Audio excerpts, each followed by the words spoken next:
Hello, everyone, and welcome to the Real Cine-Files podcast. I'm Brandon. And I'm Mike. And if you love movies, series, all things cinematic, compelling discussions, fresh recommendations, overall unadulterated perspectives on the whole entertainment gamut, and maybe a lot of laughs along the way, then don't go anywhere.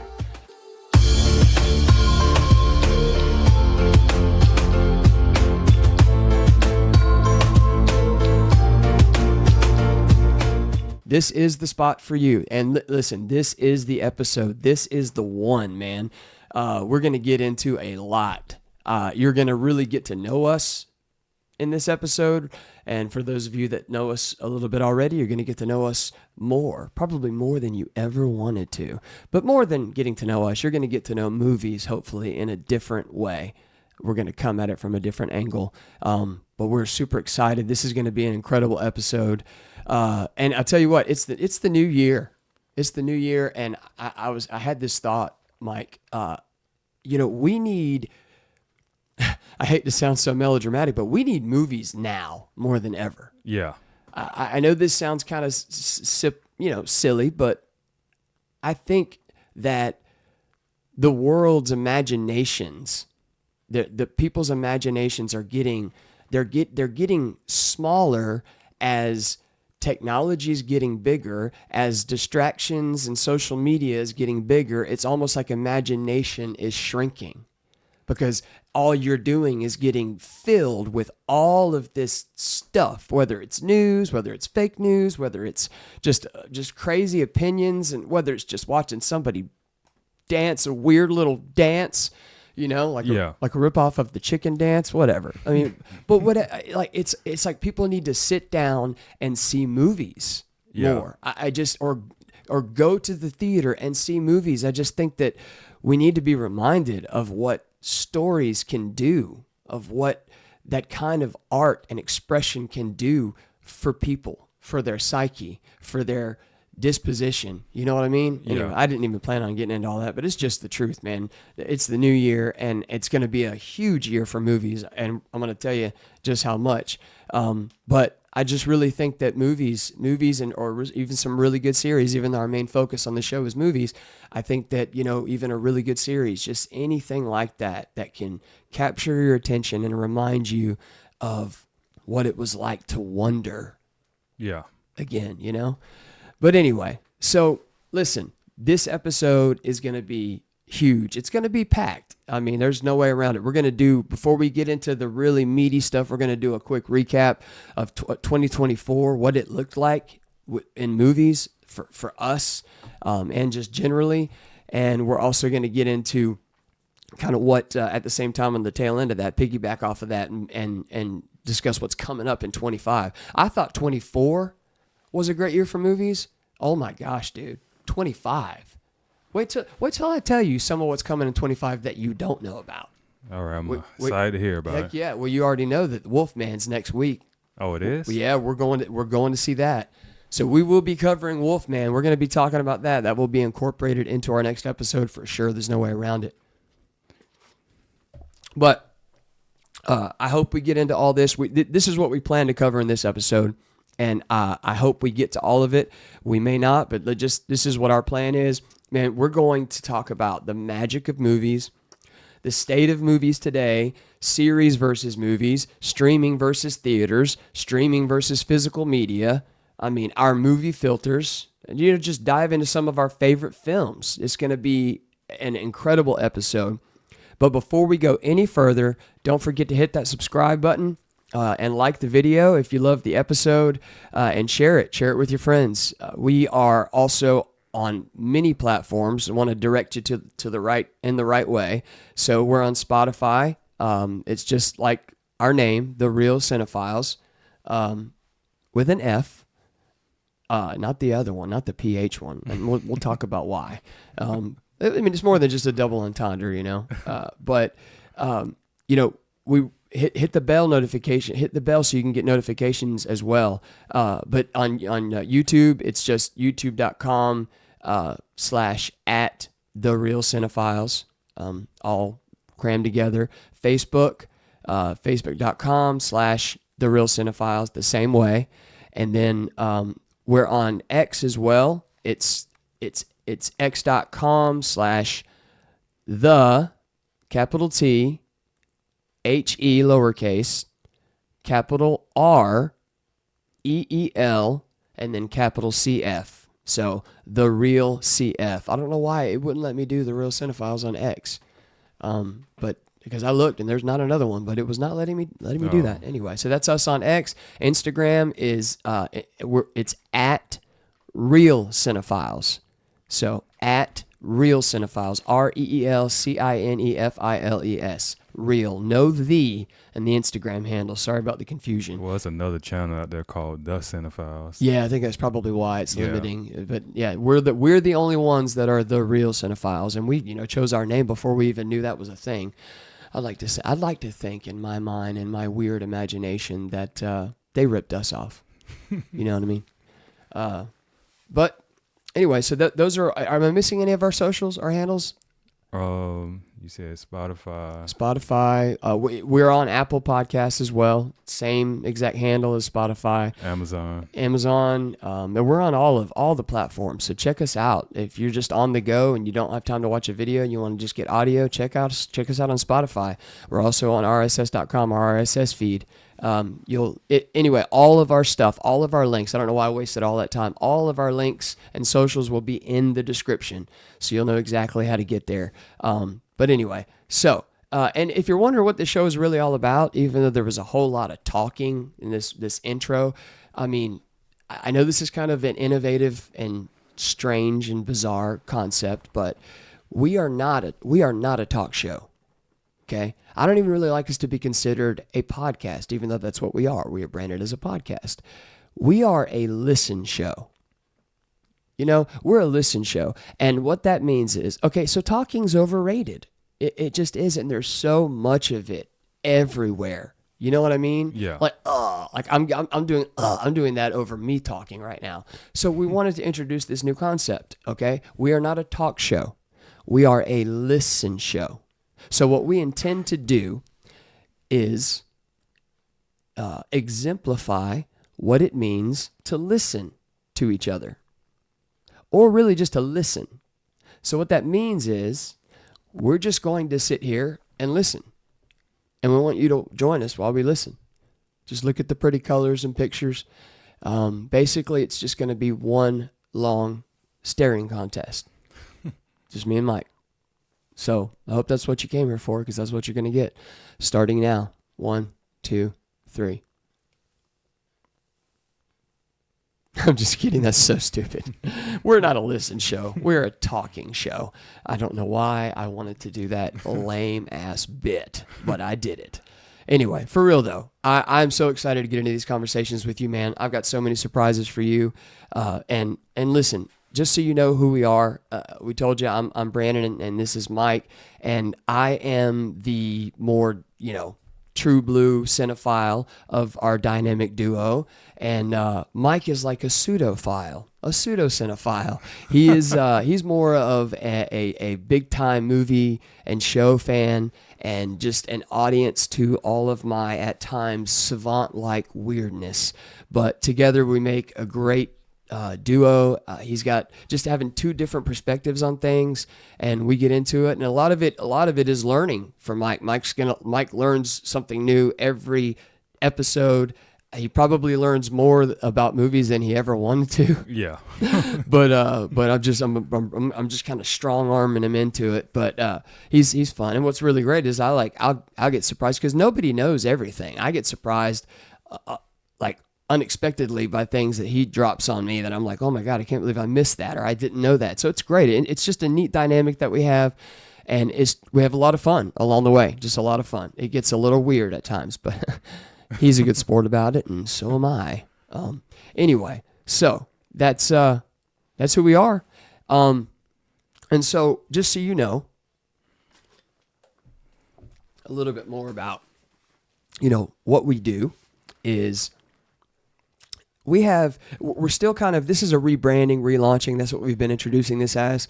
And in that same spirit, in that same vein, we are kind of tooling workshopping some things, but we've got a lot of great segment ideas and theme ideas that we're going to introduce to you this year and in the next coming episodes. So we're going to do all kinds of stuff. We'll discuss if it's like a really hot trailer that everybody's talking about, like everybody like a couple weeks ago was talking about the Superman trailer. Yeah. I mean, Superman is global. I mean, it's like, honestly, he's probably like beyond global. Yeah. You know what I mean? Like in space. I think the aliens, and they're out there, man. Even they know about Superman. Just kidding. But no, seriously. Just kidding. Anyway, what am I doing? Anyway, like that right there is a trailer that everyone's talking about, and you could actually do an entire episode discussing it. So we may have episodes where we just dedicate the entire episode to discussing a really important trailer, just a pivotal trailer, or a specific movie that we want to deep dive into it. We've got so many different cool ideas. We're going to do like the best movies of certain years. And I had this idea that I haven't even talked to you about, and might as well introduce it to everyone as I'm introducing it to you. I had this thought that it actually wasn't my thought. My cousin recommended this, and I thought it was brilliant. Is you come up with a list of the most iconic movies of all time, the most hyped movies of all time, and we pick a movie from that list. Okay, or we just pick an iconic movie, one that everybody knows that's been hailed as this Titanic. Exactly, that's exactly. It's on the list. Perfect example. But we pick one of those movies, and we discuss it. Each of us with our own personal point of view and opinion. Yeah, and we are going to come to the conclusion of: is it worth all the hype? Did it live up to what the hype was? Is it worthy of the iconic status that it holds? Or do we feel like it was a miss and everybody missed it by hailing it as such? Well, I know what movie to start off with, and that should be The Avatar. Oh my God, this is going to be interesting. Man, you know what we're going to do? Because that was on the list. We're going to make that the first one we discuss, because I can tell we're going to differ on that, man. Maybe. Sure is. Yeah, but that would be a great idea. We're going to do all kinds of stuff like that. We're in just different segment ideas. We have games, challenges, just different things. Like Mike's going to test me on things. There'll be a lot of different aspects of different avenues of him finding interesting ways to stump me. And of course, I'll challenge Mike with some things. It's just going to be a lot of fun. We're always going to make it it's going to be original and unique. We promise you that. And the other thing that we promise that we will not do, promise you what we will not do. We will not do clickbait.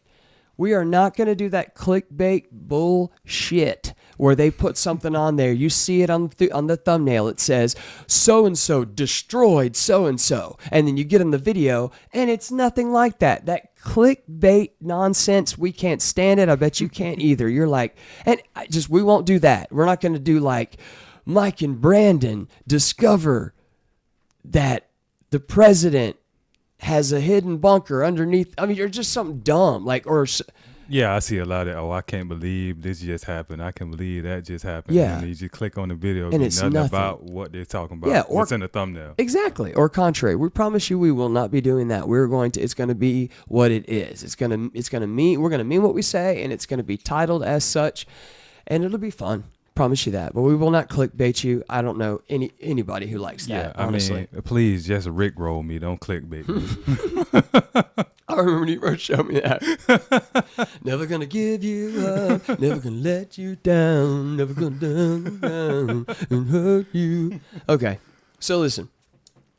So here's the thing. Here's the first question you got to ask. Okay, this is important. Okay, what's compelling about us?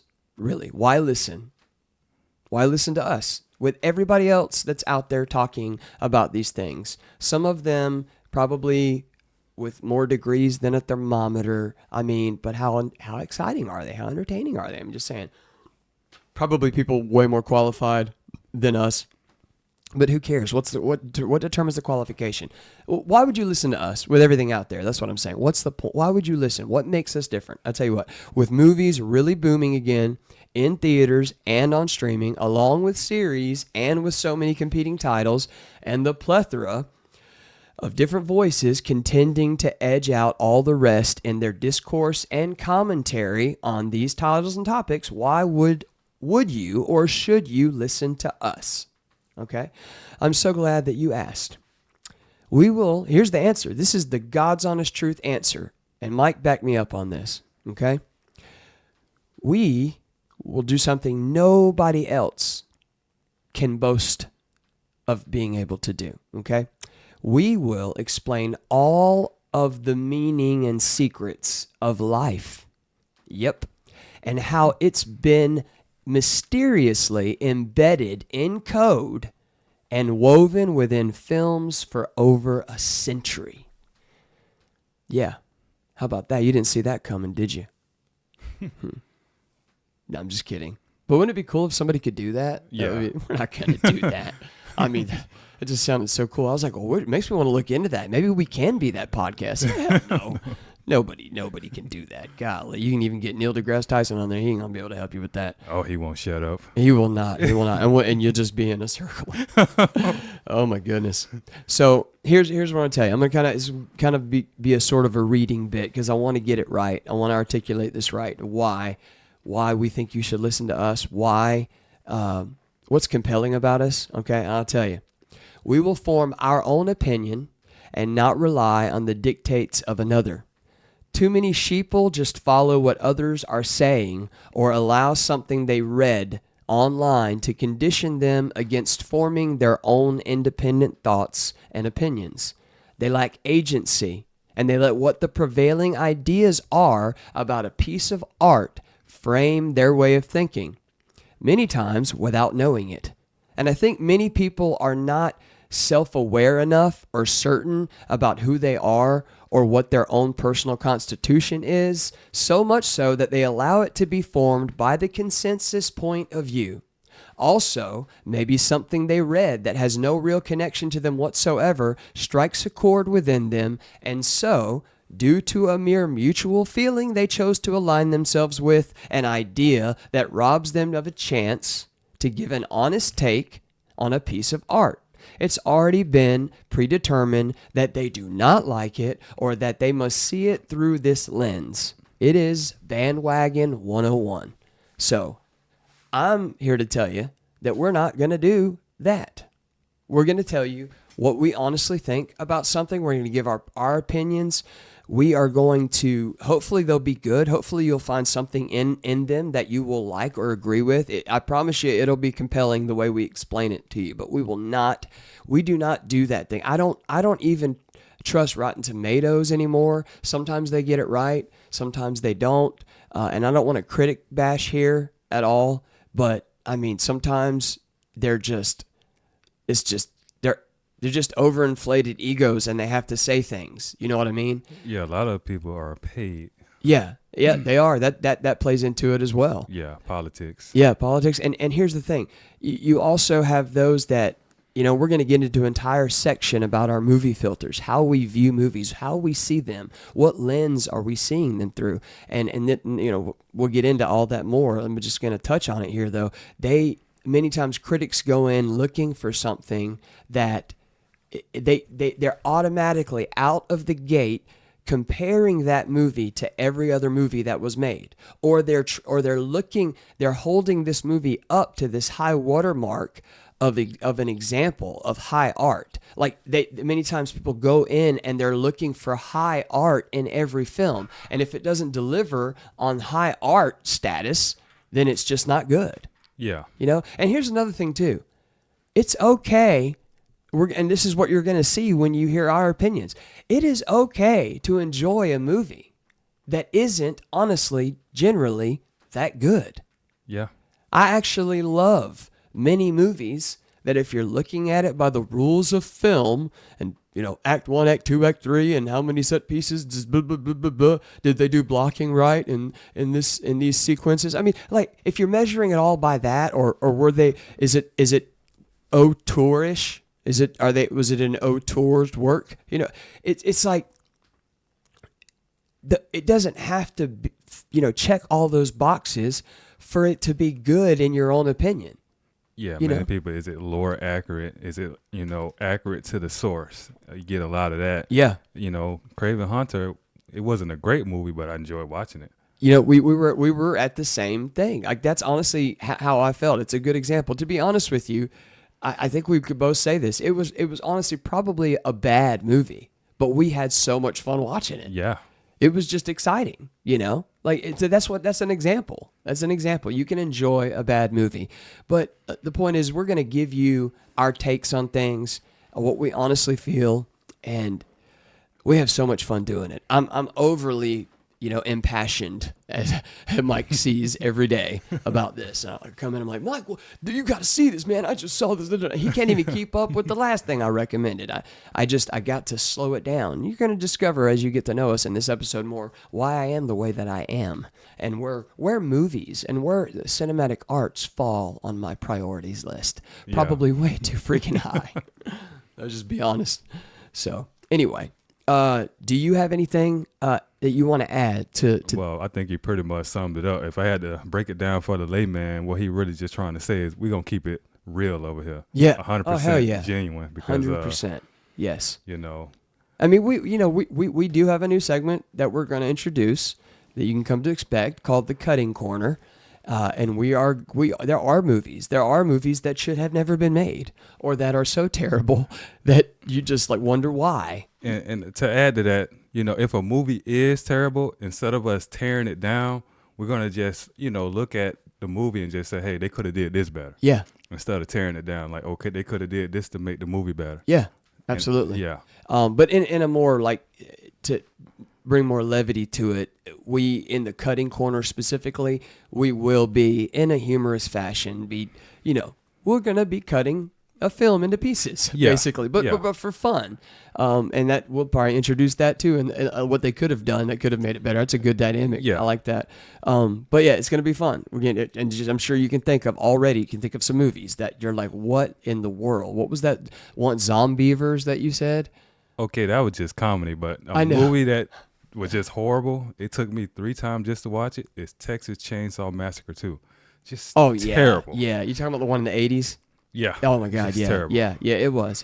But see, there's examples you can think of all the time that are like, well, why was this made? And we're gonna get into that. So that's another segment too. But yeah, that's why we think it was a whole lot to tell you why we think that we're compelling. Why we think that you would enjoy this. It's definitely unique. I'll say that. Yeah. But okay, so let's do this. All right, we're gonna go ahead and get into the recap of 24. I mean, oh my gosh, dude, so much that came out that year, but just some of the stuff that we saw.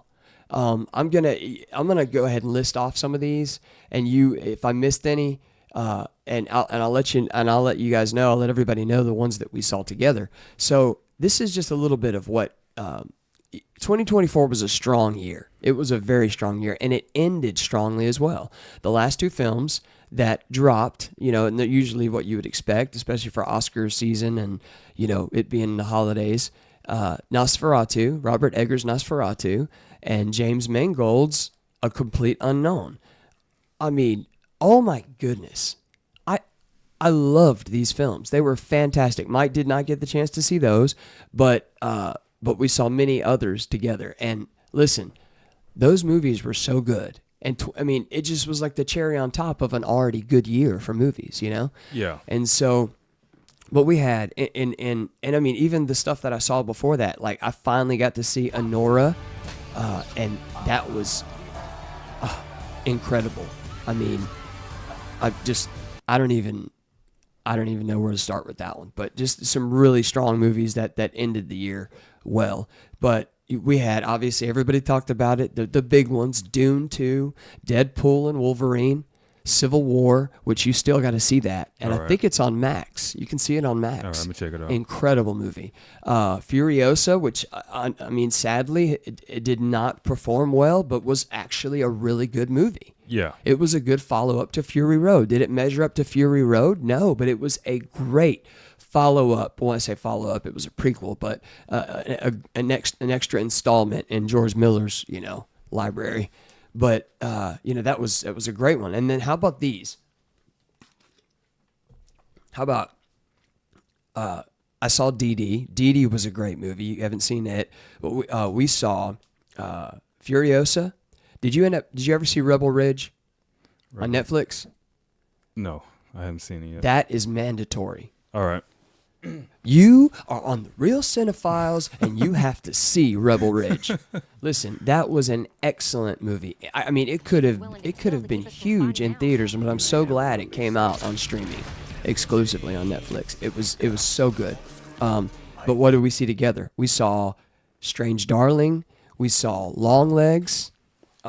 We saw The Dead Don't Hurt. Excellent Western. We saw. Oh man, what did we see? What was the name of it? In a Quiet Place. Quiet Place Day One. Day One. But it was just a strong year for movies, and how about shows as well? I mean, oh my gosh, Squid Game 2, the long-awaited, anticipated follow-up to season 1, and boy, did it deliver! Oh my gosh. Oh, they dropped all the episodes. They dropped all the episodes, and you could tell they must have recorded. They must have shot season 2 and season 3 together, because it ended on a cliffhanger. Like you could tell it was all. They could have probably made it one long season 2, and they just broke it up into 2 seasons.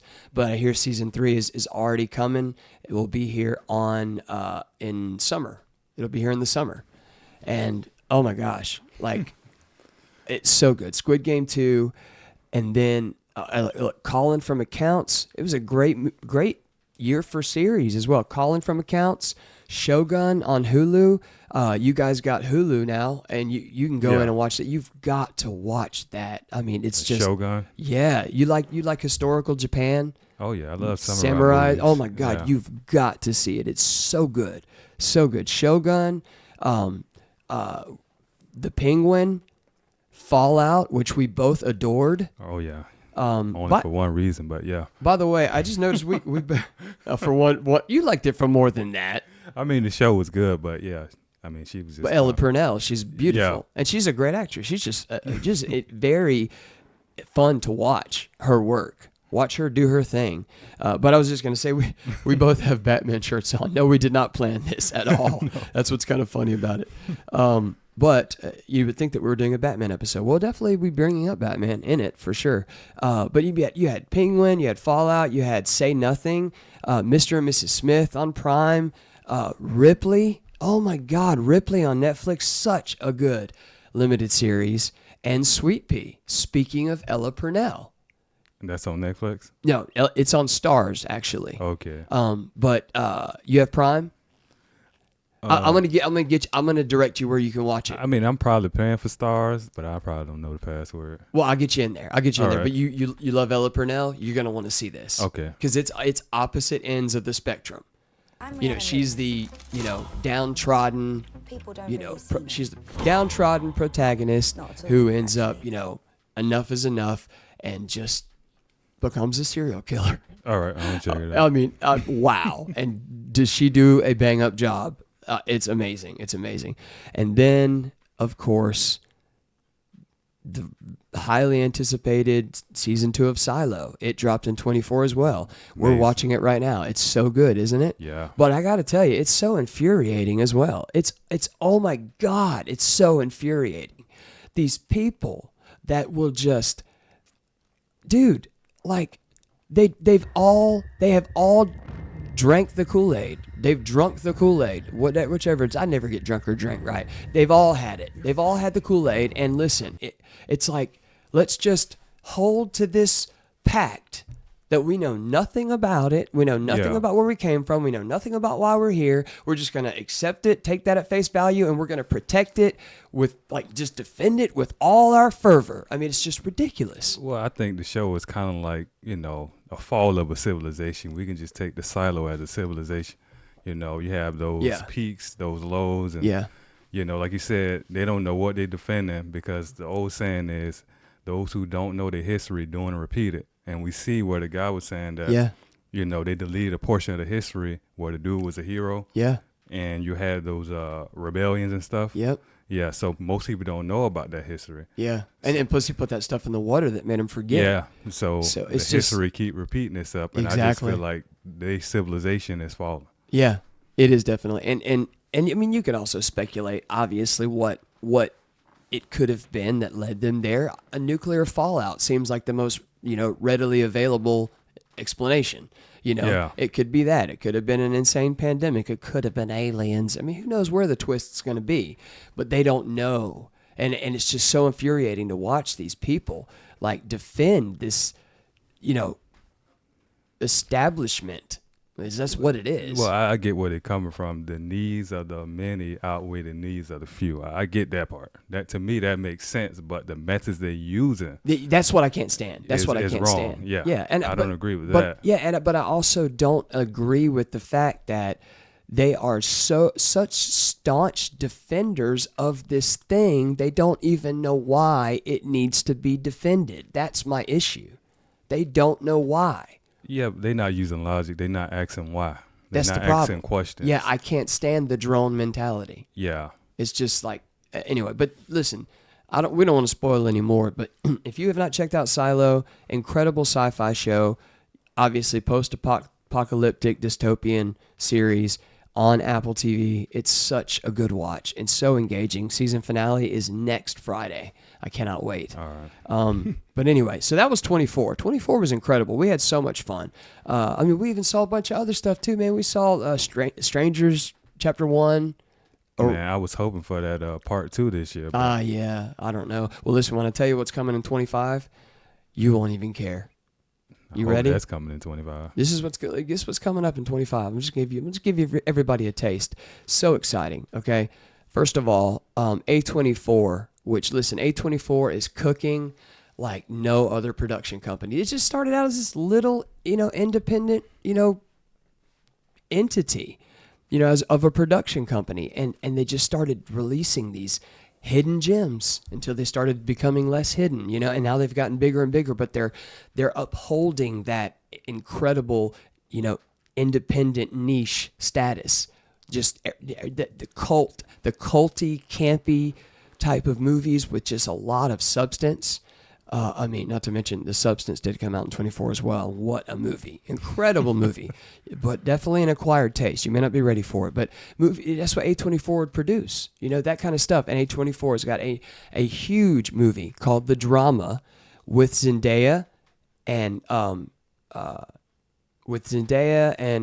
Pattinson. I mean, it looks incredible. And then there's another Robert Pattinson movie coming out called Mickey 17.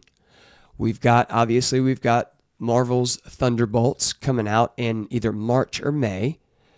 Sinners, Ryan Coogler's movie with Coleman Domingo, Michael B. Jordan, Haley Steinfeld. It looks so good. Horror movie. Yeah, I think that's the one you was telling me about. Oh man, it looks so good. Wait, don't Captain America come out this? Yes, Captain America, Brave New World. Yeah, you got it. You got stole it right off my list. That's great. It's coming out on Valentine's Day. All right. I don't know what they're going for there. Take your date to see Captain America. Hey, that's I think a winning choice marketing wise. Well, look, we got Wolfman next week. And Lee Wanell did Wolfman, which I'm really excited to see his version of Wolfman. Lee Wanell is the same guy who did The Invisible Man. All right. With I'm blanking on her. Invisible Man with Brandon, you're slipping. What's wrong with you? I got to say her name. I'm not going to move past this till I say her name. Everybody knows her from The Handmaiden. Oh, good God. Wait, you watch The Handmaid's Tale? Don't tell nobody. Yeah, Handmaid's Tale. I didn't even get that title right. It's her. I know her name. I'm just blanking. Good God. But anyway, she was in that movie, the Invisible Man, the modern Invisible Man. It was so good. And then you've got Mission Impossible 8, Final Reckoning, the last one. I can't wait. I don't really know why Mission Impossible 7, Dead Reckoning Part 1, why it didn't do so well. and it got mixed reviews. I thought it was very entertaining. It was what you would expect from a Mission Impossible movie. Tom Cruise doing his thing. Well, it could be fatigue. It could be. I mean, it could be. like it's like, oh my movies. God, I've seen it. And of course, they've done the whole mask thing and so many different iterations of situations you could, have the masked person. Oh, I'm not the whole like pull a fast one on you, the Scooby-Doo. It's me. They did that in so many different ways. But that's coming out, and here's where it gets exciting. Okay, Superman coming out in July. Looking forward to that. Effing wait, man. Oh my gosh, I can't wait. And if you haven't seen the trailer and you're mixed about, what's going to listen, check the trailer out. James Gunn. Oh my gosh. I think he's the one, man. I think he's the one to continue it. I think it's okay. I don't get why there's this split line down the middle where you've got to you're either for the Snyderverse or you're for what they're doing now in the DCU. I don't get why we can't we all just get along? I'm for Superman. I'm for Superman. Exactly. Why don't you get over yourself and just celebrate Superman? You can love them both. I'm a diehard Snyderverse fan. But look, I mean, come on. Why would you not be excited about James Gunn? Because you loved the Guardians of the Galaxy films. You did, people. You did. So it's okay. It's okay. Let go of it. The Snyderverse is over. I'm not happy about it either. I wish they would that could continue and they could both be in their own universes, the DCEU and the DCU. But sadly, we live in a world where we don't get all we want. But we can continue to fantasize about Sony it. just got greedy. That's why the Snyderverse ended. That's all. Yeah. They got greedy. They wanted to be like Marvel. This is true. Yeah, we talked about that. We got a whole episode about that, pretty much. If you haven't checked it, episode 6 and 7, I think. You can check it out. It's episode 6, part 1 and part 2 of episode 6. Anyway, blah, blah, blah. So we got Superman coming out. Cannot wait. Avatar 3, dealing with fire. I can't remember it. It's like something fire. But I, for one, am excited about it. Mike is on the...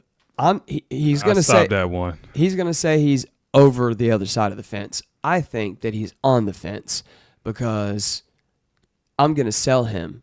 I'm going to sell him on the Avatar thing. And why? I may not convert you, but if I introduce you to a different angle, a different perspective, and I'm good at selling you on stuff, I think I might get you at least back to on the fence rather than on the other side. Because there's a reason why. It's, there's some people that hate it and they think it's just... I'm not saying I hate it. I mean, it actually was not a bad movie. I mean, you get introduced James to Cameron. a strange new world. Yeah. You see what I'm saying? That's what I like about it. And the visuals are incredible. Yeah. Yeah. And look, I think you need to give Avatar Way of Water a chance. We're going to, I think what you need to do, I have a feeling, and this is going to be kind of a hat tip to our filters section that we're going to get into later, but it has so much to do with how you see it, what the circumstances are around what you're seeing, what's forming your point of view at that time, what was your mood, what was your disposition. And I say all that to say that I believe if you rewatch Avatar 1, because listen, dude, I loved it more the second and third time than I ever did the first. I caught more the second and third time than I ever did the first. Mm-hmm. So what I believe you should do, and I'm not going to take any more time in this recap and this 25 upcoming, slate that I'm getting into, but I have to say this. You just rewatch 1 and then watch Way of the Water, and then we'll see what you think. We're going to talk about it. We're going to move past this, but Avatar 3 coming out in December of 25. Cannot wait. How about this, Mike? Did you love the movie Constantine with Keanu Reeves? Yeah. Constantine 2. We have a Constantine 2 coming out in 25 with Keanu Reeves reprising his role. And who directing it? Because the DC movie, right? I believe so. Yes, yeah. I don't actually have the director yet. I'll find out. I didn't actually get that part. But 25 is huge, man. This slate for 25 is incredible. We're finally getting a Michael Jackson biopic, a real one. We already had one of those. Well, I mean, there's different like ones where it shows like they had John Travolta playing Michael Jackson in one of those movies. I don't actually remember. I know there's been multiple ones, and there's been a couple that were was like a made-for-TV version. And when I say finally, I mean finally one that is going to focus on. It is going to be a biopic. It's going to have young him. It's going to tell some of his story. You know, Coleman Domingo plays his father. I think Joe Jackson. Yeah. And I mean, I can't think of a better actor to play his father. And you know who's playing Miles Teller is in it as well. Who's playing Michael is his nephew. His nephew's playing him. I can't remember his name. He looked just like him. He does. He's a perfect casting choice. But man, Michael, that I'm just excited, and it's going to focus on. It's obviously going to show, you know, a little bit of his history. You can't do a Michael biopic without it, but it's going to focus a lot on his, you know, career from, you know, releasing Off the Wall to, you know, to Thriller. And, you know, as he gets older, I don't know all the details, but I know that a huge portion of the film is going to focus on that.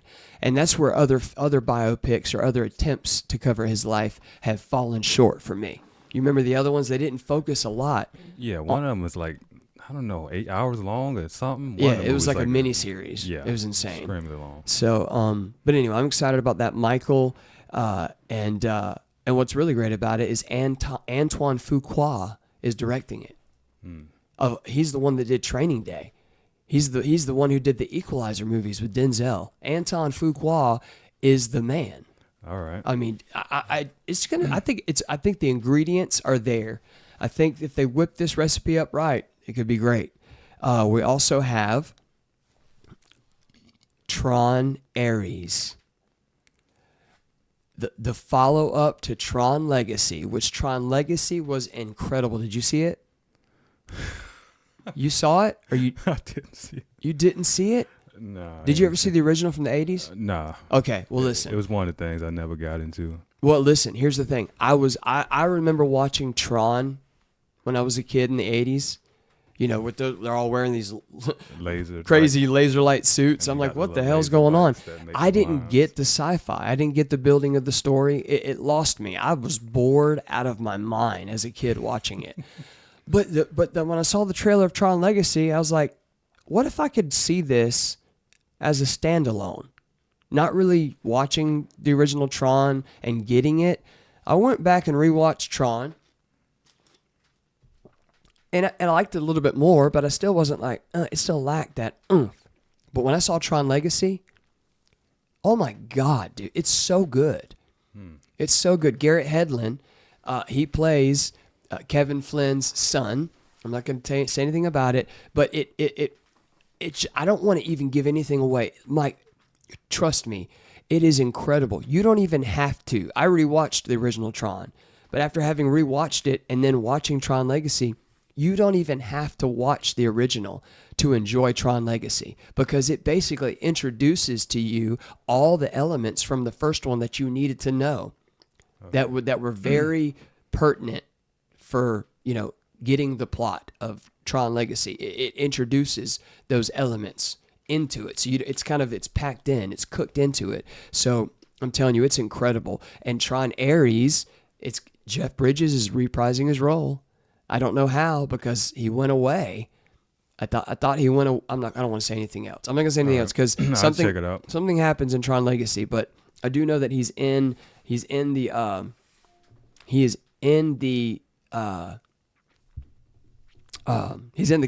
list of the cast. So I don't know. But Jared Leto is the main character in it, and I can't wait.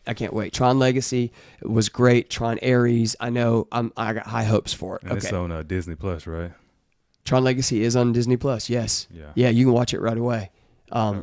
Oh my gosh! And I totally forgot to mention in the 2024 recap. Speaking of Disney Plus, oh my God, dude! Skeleton Crew.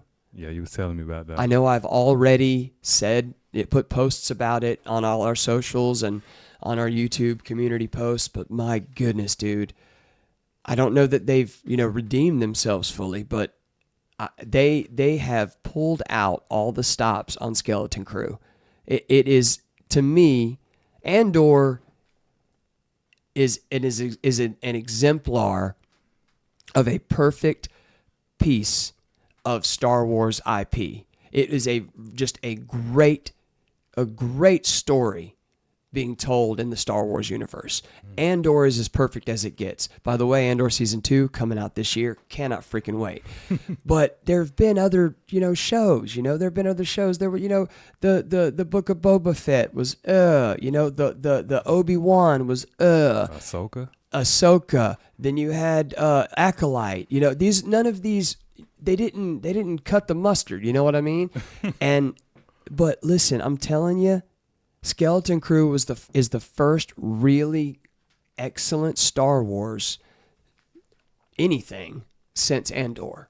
All right. It's just so fun, and yes, it is about some kids and their journey, but do you not want to have that inner kid woken up inside of you?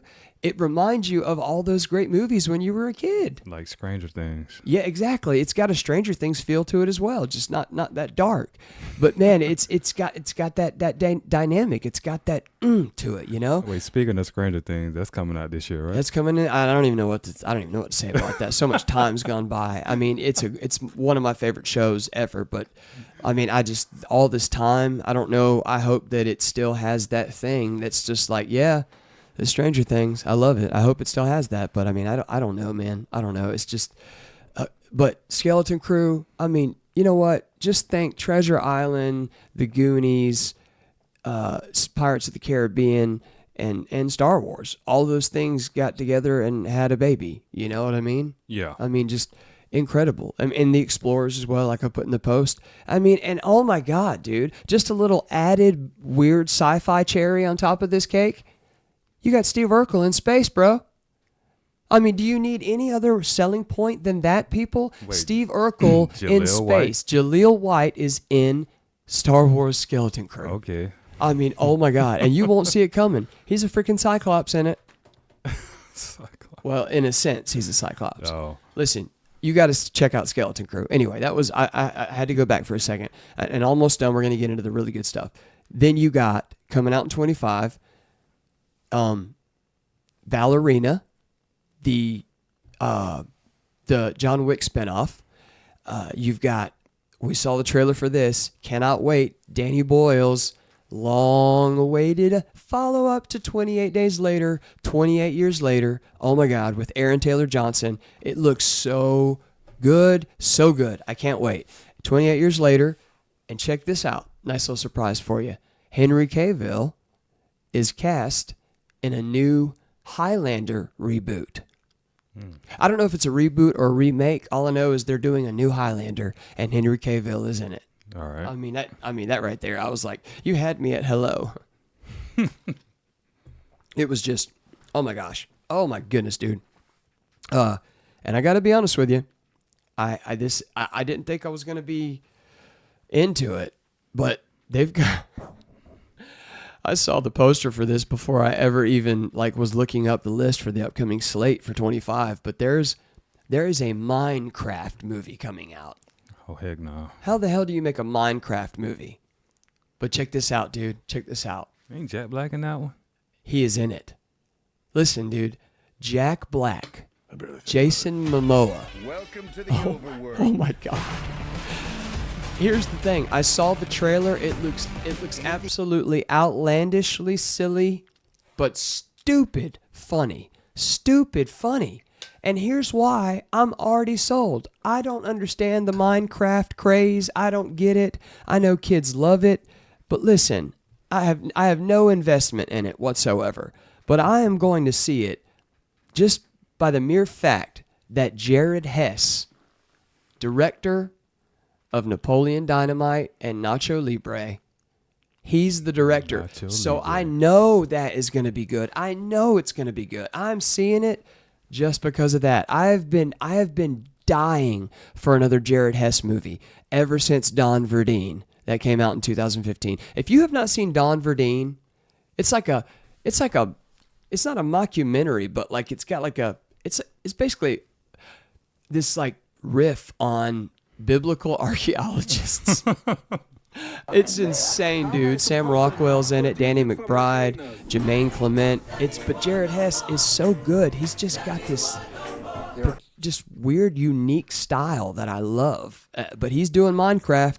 And no, I don't give a damn about Minecraft, but I'm going to see that movie. Yeah, I never played it either. I got high hopes, man. Minecraft, dude. Oh, goodness. And last one is there is a Karate Kid Legends movie coming out. Oh, I seen that. You saw that? Yeah, Ralph Macchio's in it. I can't wait, dude. Jackie Chan, I'm in there. Oh, it's over with. Yeah, we're seeing that, dude. And just how great Cobra Kai is. I mean, I'm gonna see anything that's Karate Kid, IP. I'm there, man. I wonder how all that's gonna tie into that.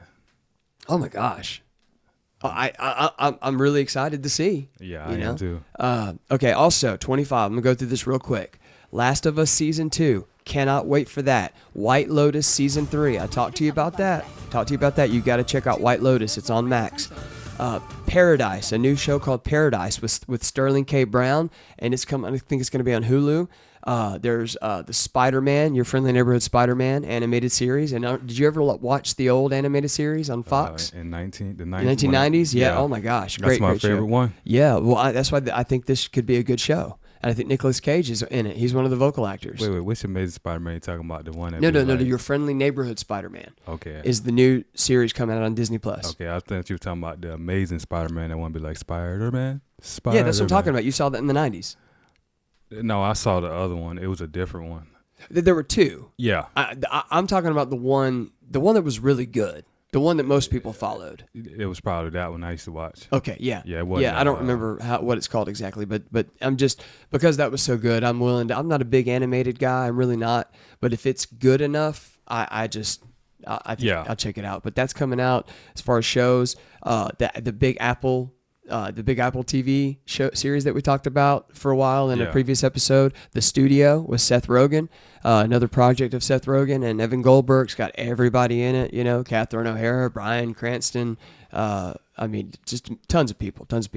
But that's coming out. We already said Stranger Things 5, Squid Game Season 3, and I already told you about Andor Season 2. Oh my gosh. So basically, 2025, the slate of 2025, for those of us that don't have a family or a life, this is heaven.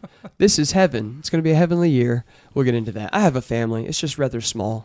But I'm going to get into why I am the freak of nature that I am. All right, listen.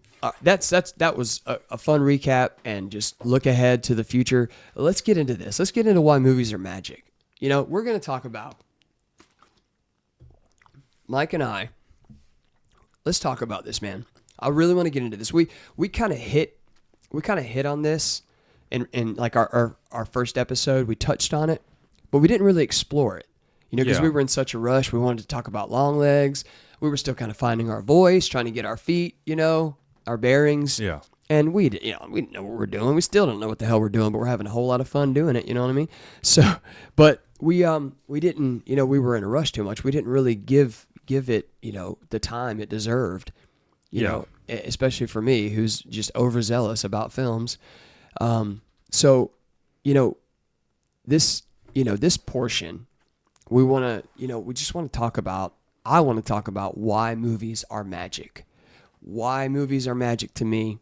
Why movies are magic to you.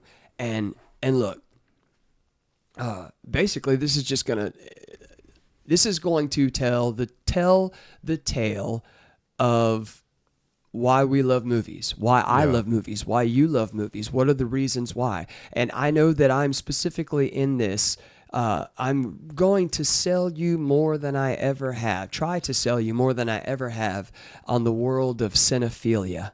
I immediately regretted using that word. It just does not sound right. It sounds too much like something else. But you know what I mean. The world of being a true cinephile. I'm going to really sell you on that, I think. But I want to hear. Let's take a break from my ridiculous voice and let me ask you. Let's start off with you. What do you have to say about why movies are magic? Well, can I just sum it up? I read this. Yeah, read it to us. And all right. Movies are truly a gateway to experience endless adventures, emotions, and worlds. A well-crafted film can transport you to places you've never been, immerse you in stories that make you think, feel, dream, and give you a sense of wonder, Oh all man. without leaving your seat. The mystery of how how a story unfolds combined with a creativity of a visual storytelling is what keep movies enchanting. It's like traveling through someone's imagination while making it your own journey. Holy shit, dude. How do I follow that up? So yeah, that's how I see movies. That's great, dude. That is so well put. Oh my gosh. That definitely sums it up. Can I steal that? Yeah. That was great. Oh my goodness. Yeah.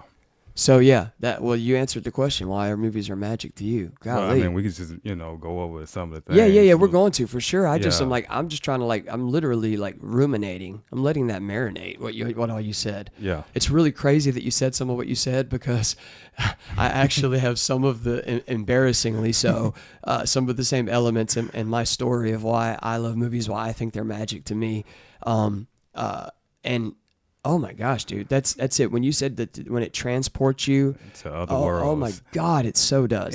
And to me, the stories alone, because I remember growing up, in school, we used to read books, and one of the books is Holes, and you have to use your imagination when somebody reading a book. But people turned those books into movies. You see what I'm saying? And now you don't have to imagine it. You can actually watch it on screen. Oh, God, it's so good. Yeah. So you've always been a leaning heavier on movies than books person, right? Yeah. I'm the same thing. I'm the same way. I did become more of a reader in, recent years, but I still am a movie guy through and through. Yeah. And plus you don't have to go through that horrible, tortured torment of comparing the book to the movie like so many people do. You don't have to deal with that. Yeah, that's if you what I'm just saying. see the movie version. People be like, it's not accurate to the source. Oh my God. It's who cares, come dude? on, Get man. over yourself. Let's just enjoy the movie. Yeah. That's where you go wrong with leaning on the books. But no, I feel you, man. But movies, dude, they engender feelings of pre-nostalgia for me. That's what, when you're watching it and you're already scared of it being over. Yeah. And not wanting it to end before it ever gets there, because that's what they do, especially the right type of movie. It does that to me, man. You know how to swipe on this thing, right? You know, okay, cool. It took me a minute to figure out. I was like, why isn't it going up? So I'm such an idiot. Still learning. I'm all thumbs here with technology. My dad, no. I know, right? Oh my God. Oh, I just got brushed with your dad's stroke. Oh my gosh. Anyway, but see, look, why I think they're magic. They elevate reality to me. They make reality look more beautiful depending upon the story. Yeah. When you see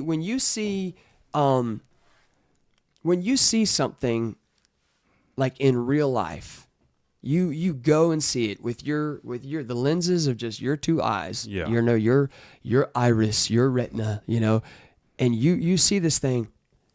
I'm not saying that you looking at the world and the wonders of the world isn't beautiful but to your naked eye. Of course it is. But when you see it through a camera lens, when you see it through a screen, a movie telling a story, it elevates the beauty of it. Yeah. I just saw that the other day. I saw that shot where that was filmed, but why does it look so much better on the screen? Because movies do that. Yeah. They elevate reality aesthetically. And that's my thing. And here's the thing. I don't want to I might have to read a little bit of this to you as well. Yeah. But they make you wish many times in movies. I found myself in this space a lot. They make you wish that could happen for you or that could happen to you, whatever the story may be. Yeah. And that's what's so it's I guess what they can accomplish. Excuse me, indigestion. What they can accomplish with technology and great visual effects, suffused into magic in the movies. I'm gonna read that to you again. What they can accomplish with technology and great visual effects, suffused into magic in the movies. And I already said that the feelings that they make you feel, that they spark, that they provoke, and they do it in a way that only a story with magical motion pictures can. Okay, so here's a little bit about me. All right, this is something I never told you, and I can't believe I never told you this. Okay, movies are just, let me just put it to you like this. Movies are my church. Now, I don't mean anything by that, nothing blasphemous. I love church. I've been to church. Oh no, you good. It's not about, I'm not making a religious or political statement at all. I'm just saying movies are like church to me. Movies are my church. And I figured out why, not just because of how magical they are, which you just articulated perfectly, and I shared a little bit of, but it's because when I was a kid, sometimes when churches are starting out, yeah, they have to find, whatever unit or property they can get in. Well, we went to a church when I was a kid called Calvary Chapel, which is now a huge church. Very, very big, nice church. They got a great building and property on East Mahan. But they started out in a movie theater on North Monroe Street. Do you remember a movie theater called Capitol Cinemas? I ain't that old. Thank you, Mike. That's great. Reminding me yet again how freaking old I am. When was this? All right, Capitol Cinemas. When I was a kid. Yeah, it was like in the 80s. It was in the 80s for sure. Yeah, it was in the 80s. Born in the 90s. But it was still there in the early 90s. I don't remember when it went away and destroyed my dreams and hopes. But I had the rare pleasure and delight of going to church in a movie theater. Now, I was already sold on movies, You already know. I told you this before. I don't know. This is when you know that movies hold such a big place in your heart, when they're branded so deeply and on your mind and etched like it's etched in stone into you. In my case, etched into my heart of stone. but they are, they're just incredible. Like, so much so that I remember the first movie that I saw. Who does that? The first movie that I saw in theaters where I was conscious, because I believe that I was taken to a movie when I was in the belly. That's what I have to believe. I believe my mom went, and I got to thank my mom, because she did not restrain movies from me. She knew how much I loved them, and she fostered those feelings. And I loved that. Now, there did come a time later on where she's like, you watch too many movies. And she tried to keep me away from that and do something else a little bit more healthy. But nothing could stop it. It was like a freight train with me. Yeah. But but I remember the first movie I saw, as a conscious person, not in the belly. In 1984, they re-released Pinocchio. The 40s classic, the 40s Walt Disney classic, Pinocchio. And I remember seeing that, and I was engulfed in these feelings of awe and wonder. Dude, there was nothing like it. And there was no going back. So it started then, right? And then, I can remember, in 1985, and I think I got this right. I have such a bizarre memory. I don't know who can remember. I don't know who in their 40s. Oh, shit, I just said my age. Oh, my God. Can remember things from age 3, 4, and 5. But I do. If it's movie related, I do. Yeah. Or the situation or circumstance is somehow connected to a movie. I think movies are almost like that reference point for me for many memories. Yeah. Like if there was a movie involved in the plot of this story or circumstance in my life that I remember, then that's why I remember it, is what I'm saying. Yeah. It's insane. So I can remember Dory. I hope I got this right. I hope you remember this, sis. You took me to see Return to Oz. And it was in 1985 or 1986. I think I got picked up from Kate Sullivan Elementary School, and I was taken to see that movie. And I have multiple memories where can you think of a better cool surprise than to get picked up from school or to get picked up from after school daycare or whatever, like, and taken to a movie. Yeah. I mean, that happened to me. It felt like it happened to me all the time, but it definitely happened to me a number of times because, Dory did that. My mom, I told you the story of, speaking of Batman, I knew we had to get in here somehow. I can remember being taken in the summer of 1989 to Capitol Cinemas, which would be our church, like, to see Batman. She picked me up from Lafayette Park, summer camp. Yeah. In the middle of the day, she like just screwed off from work and picked me up to see Batman. I mean, that's just cool, man. That's awesome. It was just awesome. So like, those are the types of memories in my childhood. So it played a huge part in it. So when we started going to the church at Capitol Cinemas, I was confused in a little bit because I was like, we're going to a movie on Sunday morning at 9:30. Like, what? This is awesome. So it's like, think about this. Like, and now I understand myself more as I reflect on this, okay? Like, it's like movies and God were like connected. They were mixed together. You know what I mean? Because it's like, I'm going in this movie and it's like, you're going in the theater and there's all these seats and the pastor's sitting up front on a stool in front of a big screen. So you're experiencing like a church movie, in a way. And then, I can remember leaving Capitol Cinemas, and I was just, she had to pull me away. She had to drag me away many times, Mike, because all I wanted to do was go and salivate. Yes, salivation. Yeah. I would go to each poster and salivate over the movies, like what's coming soon, what's now playing. Like I was like, oh my God, and I can remember I remember that we got to stay after for a movie like once, I think, and that was just like a dream come true. But I could just remember going and seeing all these posters. It was just like, I don't even know how to articulate this, but maybe you're getting what I'm saying. How movies were just connected to everything with me. Yeah. It's like it was just woven in every strand of my DNA.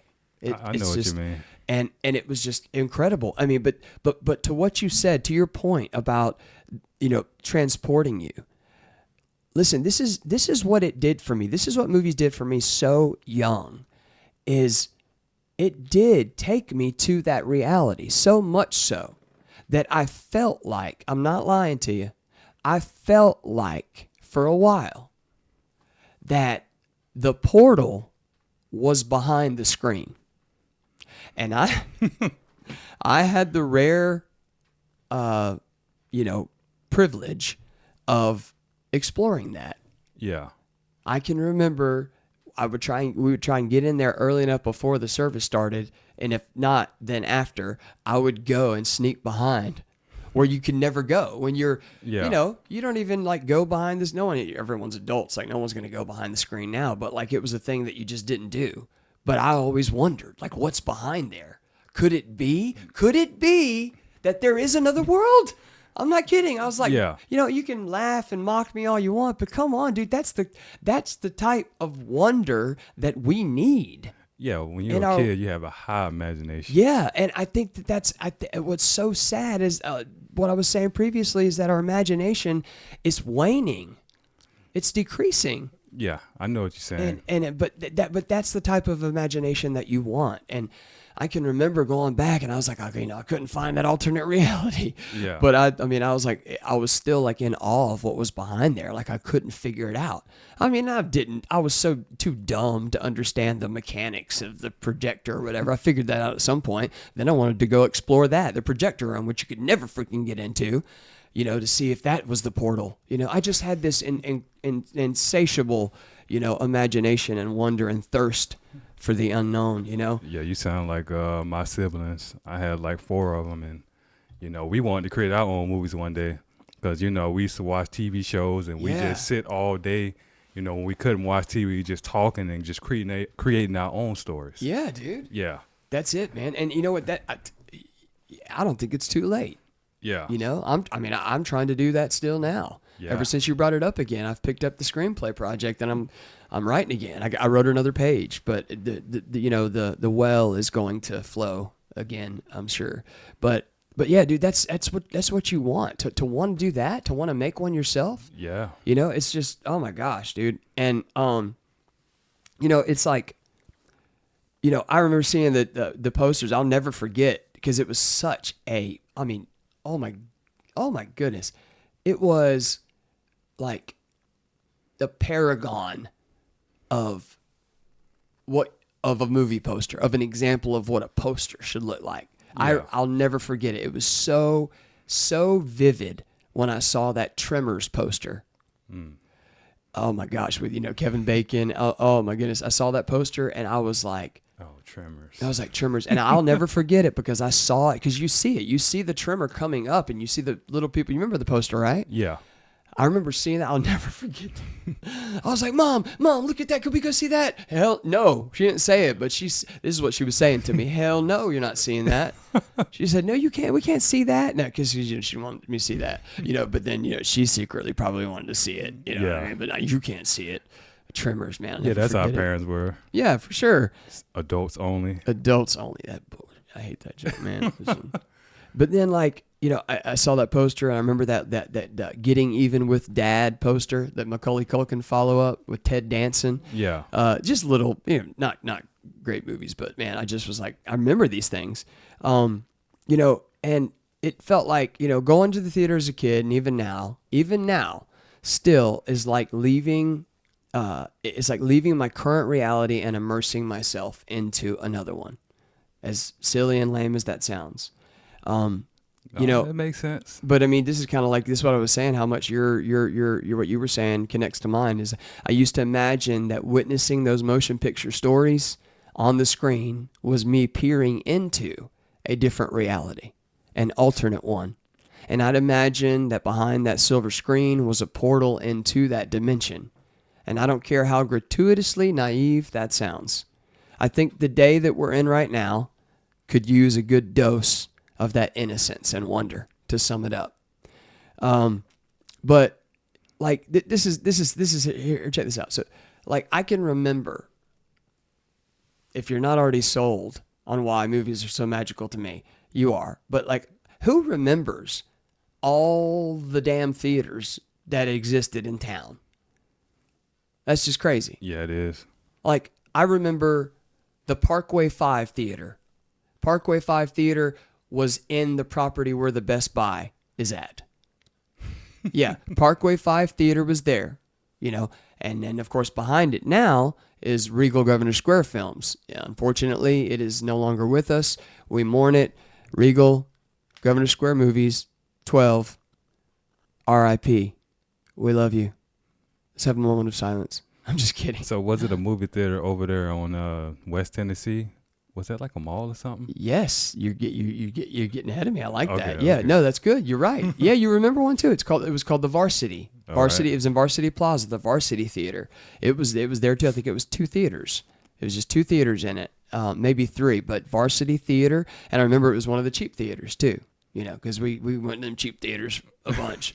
You know. It's like, I remember like when I would beg Mom to go to see a certain movie when I knew it came out. I don't know how I knew, probably saw the trailer on the commercial like we used to have to. Everybody's got it made now.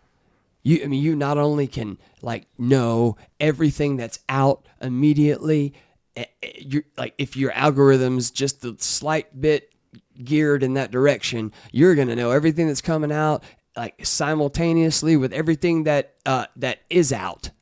Yeah. I mean, it's just like, but with us, it was finding things out was relegated to, did you see a trailer? Or how about this? Seeing it in the newspaper. The theater section in Tallahassee, it was the Tallahassee Democrat, and there was the Limelight. Showed you all the upcoming, you know, events in Tallahassee, the, you know, music shows, concerts, comedy events, and then of course you had the movie theaters and what was playing. I'll never forget that smell. I grew to love the smell of that newspaper and getting that Limelight and think about how far we've come. That's how you had to find out what was up with movies. So they didn't show previews during the Super Bowl back in the day? Oh, I'm sure they did. No. I don't remember. But my point is that's when you found out. All you right. found out if they showed a trailer on TV, which they did a lot, or they showed a trailer at Super Bowl, like you said. Yeah. Other than that, You better find that junk out in the paper, man. That was it. That was how you found out. And oh my God, dude, like They still got that where you can see what's playing in the newspaper. I don't quote me on this, but I think they do. Because I remember a couple of years ago getting a hold of a Limelight just for kicks, you know, and seeing if they still had a movie section, and they did. I was bewildered, I was befuddled, and yeah, but that was how you found out. But man, check it out, Parkway 5 Theater.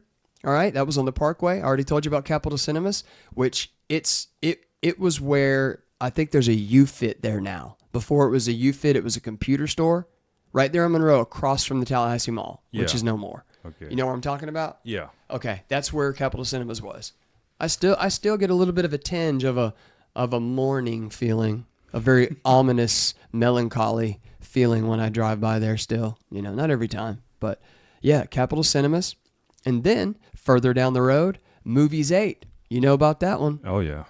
Stay going Movies 8 on Sharer Road. And for those of you, you know what I'm talking about when I say, hello, Tallahassee. This is Hal once again for Movies 8.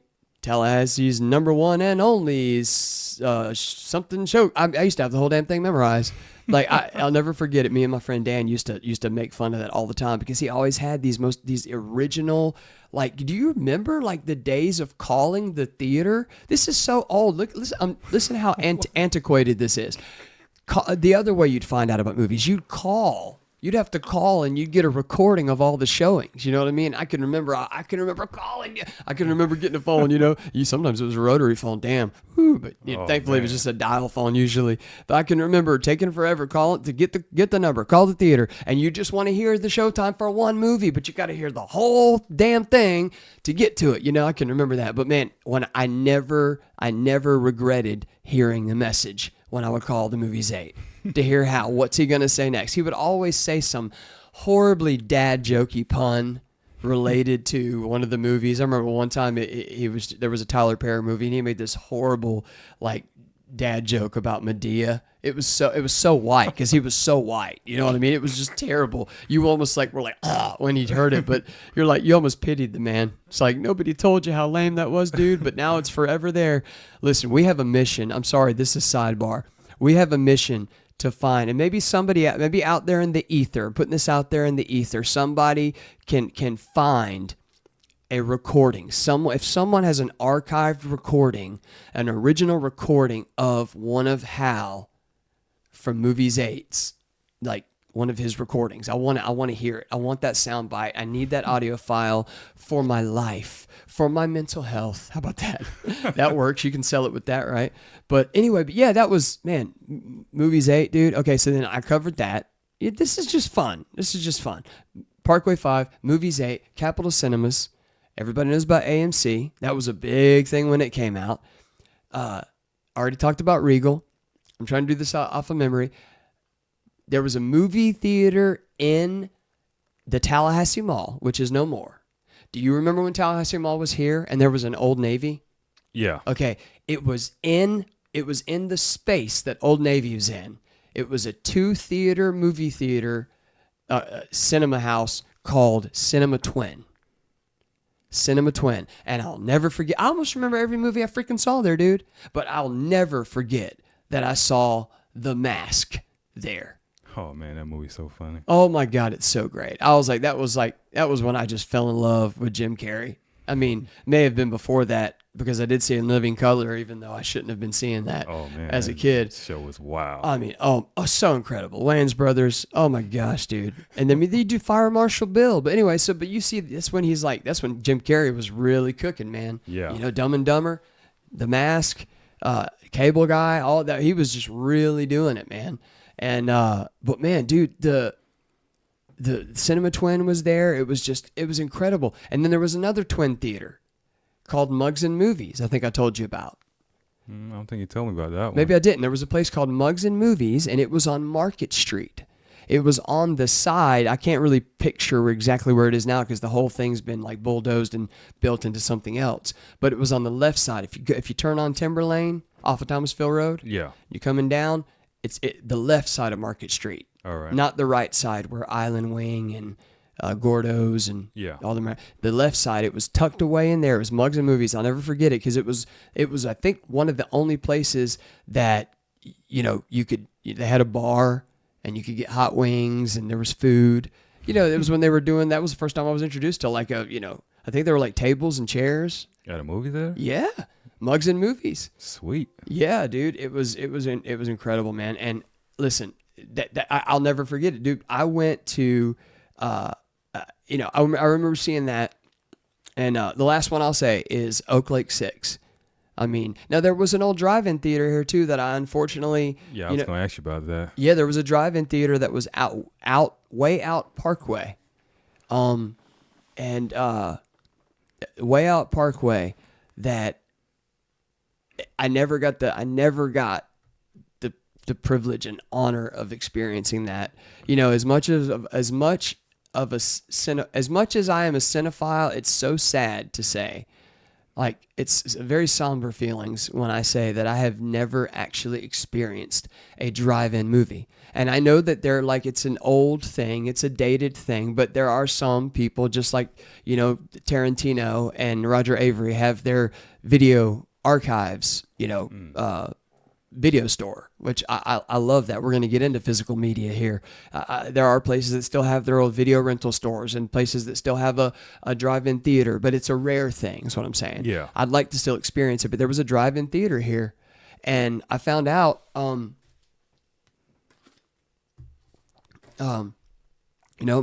godmother who, is like my other mother who, recently passed, God rest her soul. I miss her. My Deucey Walker, her father, who we used to call Papa, he used to work there. Actually, let me see if I get that right. Forgive me if I'm butchering this, Cammy and Dory, if you're watching it.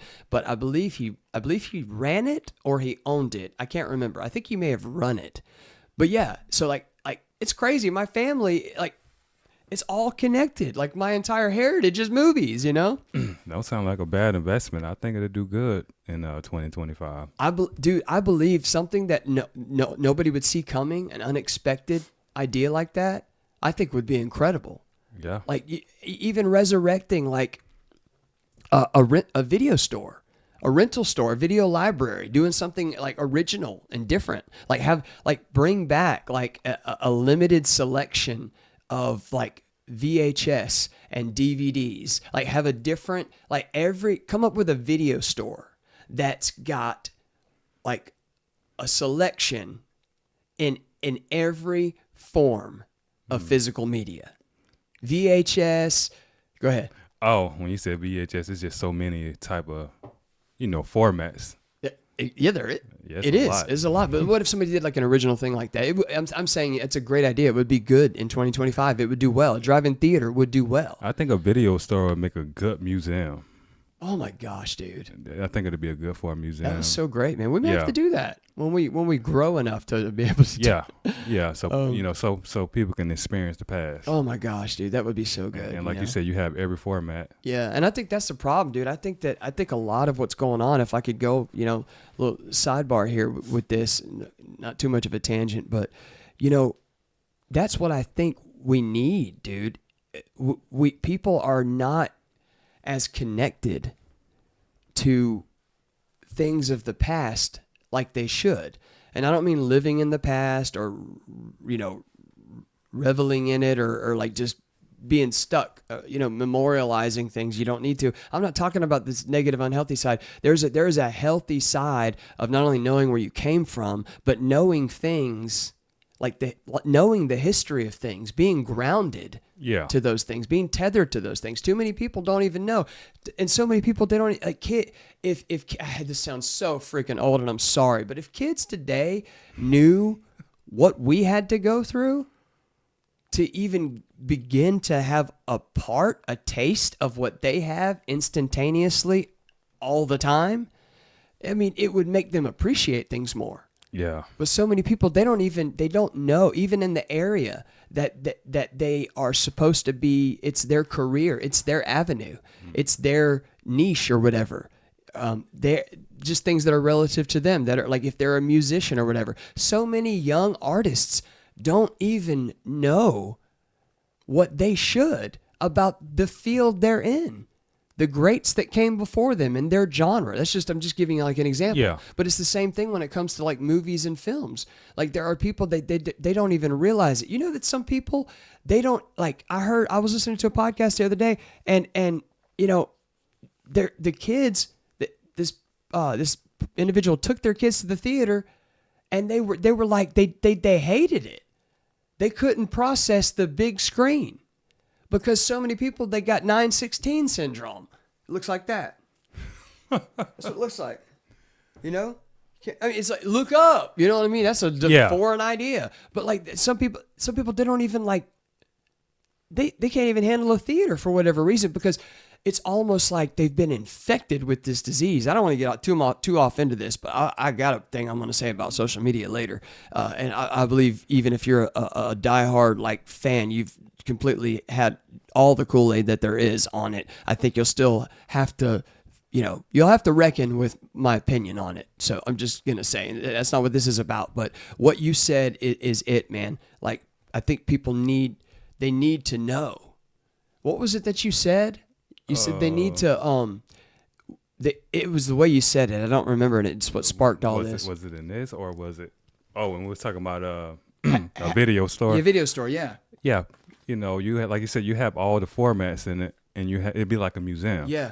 So people can see the relics. We're going to call it relics of the past. Yeah, it's good. That would be incredible, dude. But I think that anything that could, foster a more of a desire or interest in history, or for history, that would be good. I think that there's just not an interest in it, and it's no. I'm not saying like you need to live in the past. That's not what I'm saying. But I mean, how can you really know enough about what you're doing and what you say you want and where you're going if you don't know enough about where you're at, where you came from, or what came before you? I think there's a healthy dose of that. That's all I'm saying.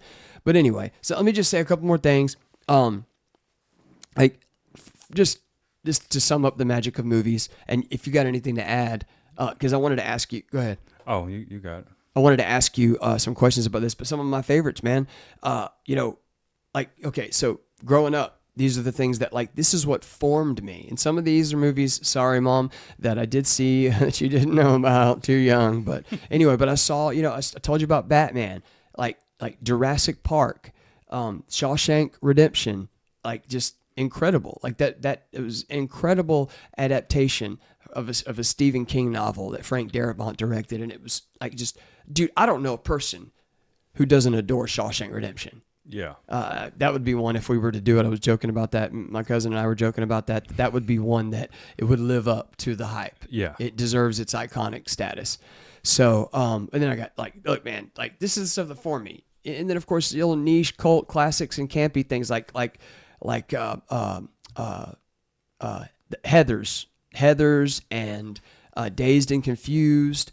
Like David Lynch movies like Lost Highway and oh my God, like Mulholland Drive. Like these are all like movies that like just as I grew up, I'm leaving so many important ones out. I'm just giving some examples. And then of course, the 1990, even though it's a Christmas movie, just a movie period, remove the Christmas aspect.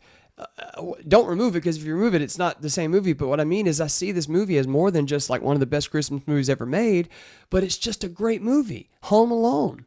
Oh, I thought you was going to say Jingle All the Way. Oh, I am. I'm going to talk about Jingle All the Way. I've got a surprise for you about Jingle All the Way. Jingle All the Way, it's in the same family as that. Yeah. But I mean, Home Alone was it for me, dude. Home Alone, I can remember going to the theater to see it.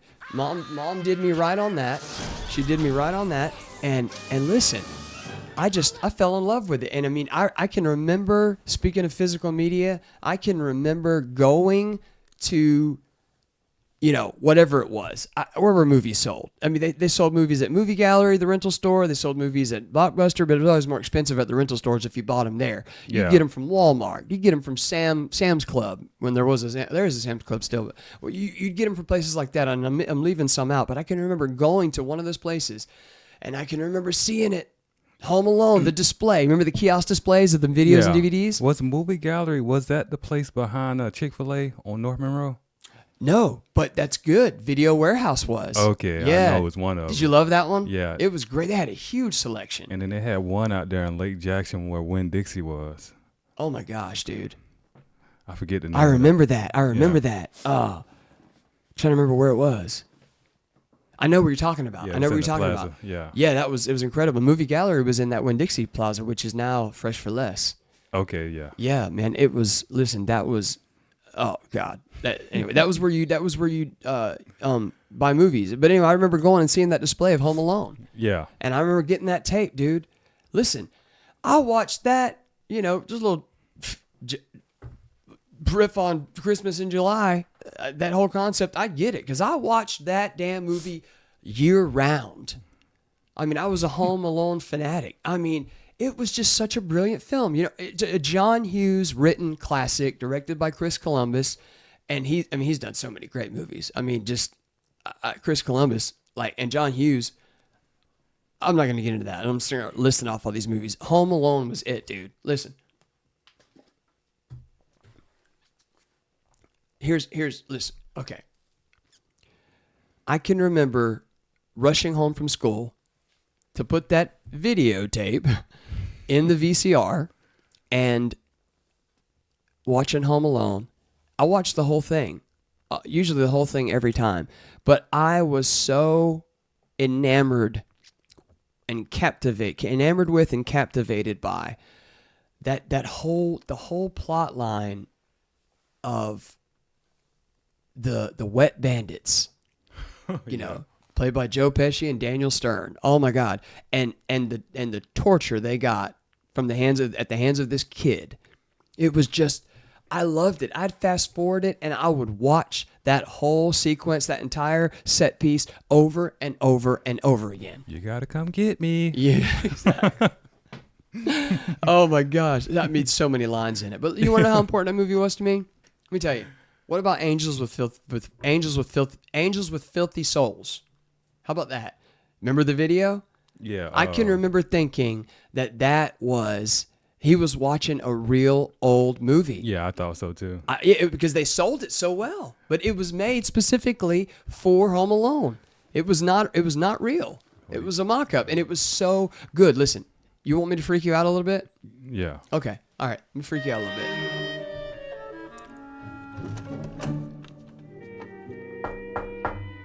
Who is it? It's me, Snakes. I got the dough. Leave it on the doorstep and get the hell out of here. All right, Johnny. But what about my money? What money? AC said you had some dough for me. That a fact. How much do I owe you? AC said 10%. Too bad AC ain't in charge no more. What do you mean? He's upstairs taking a bath. He'll call you when he gets out. Hey, I'll tell you what I'm going to give you, Snakes. I'm going to give you to the count of 10 to get your ugly, yellow, no good keister off my property before I pump your guts full of lead. All right, Johnny. I'm sorry. I'm going. 1, 2, 10.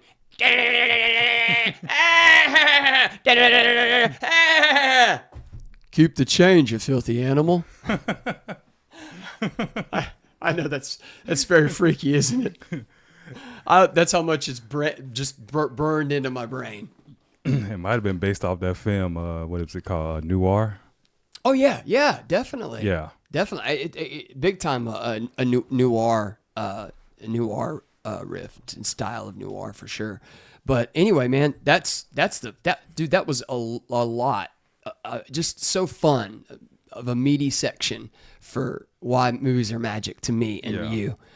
Do you have anything else that you wanted to add to it? Well, a movie I grew up watching, probably seeing like 1,000 times, is probably Finding Nemo.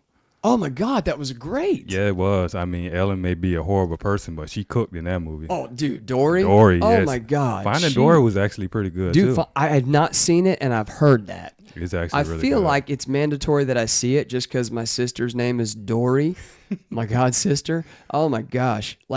I got to see that. I can't believe I haven't seen it. And I did love her. She was hilarious as Dory. But his father reminded me of my parents. They was pretty much overprotective. Yeah. You know, they didn't like us going nowhere. Or you go somewhere, you got X. It's like, why you so overprotective? Oh, man. Yeah. We couldn't really do nothing. So what we did, watch the TV. hell out of that movie. Yeah, watch TV. Yeah, I know what you mean. Because they used to be gone most of the time. Like in the summertime, they used to work all day, and we just be at the house by ourselves. And you probably obeyed, didn't you? Yeah. So we just at the house all day, you know, watching TV, outside, tearing up the yard. We're just doing something.